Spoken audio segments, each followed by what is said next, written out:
Earlier this year, Trump's Secretary of State Mike Pompeo spoke exclusively here on Outsiders to express his concern about Dan Andrews' repugnant Belt and Road deal with the Chinese Communist government.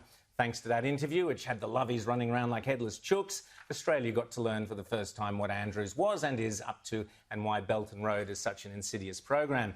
This week, Mike Pompeo outlined many of the other foreign policy concerns, initiatives and successes of the last 4 years under Donald Trump. We built out real coalitions, a coalition that crushed the caliphate in Syria, a coalition that's pushed back against the Chinese Communist Party, a coalition that refused to appease Iran. The list of work that we've done is great. We work with nations when we have common interests, and we develop coalitions that actually deliver real results and reflect the reality on the ground. That wasn't what was happening when we came in here to the State Department. We built out enormous teams. I'm proud of the work the State Department's done. We're going to continue to do that. It's our responsibility. So long as we have these offices, it's our duty to continue to deliver on American security, and we've done it well, and we'll continue to do so.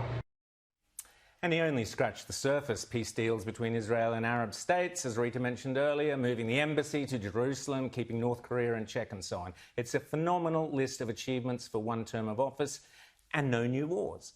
But the key words for me in Pompeo's statement were, as long as we hold the office. That is, of course, the single most critical issue at stake in the world today. As Melanie Philip, the brilliant columnist, writes, a Biden administration will be one of appeasement, based on the belief that Western power is illegitimate and should not be exercised.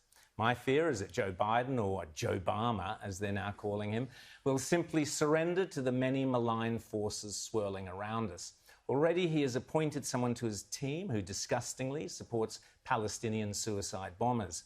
As I repeatedly warned in the run-up to this election, of the current crop of national leaders, only Donald Trump genuinely fights for the values and security and prosperity of the West and against the insidious cultural Marxism of the modern left.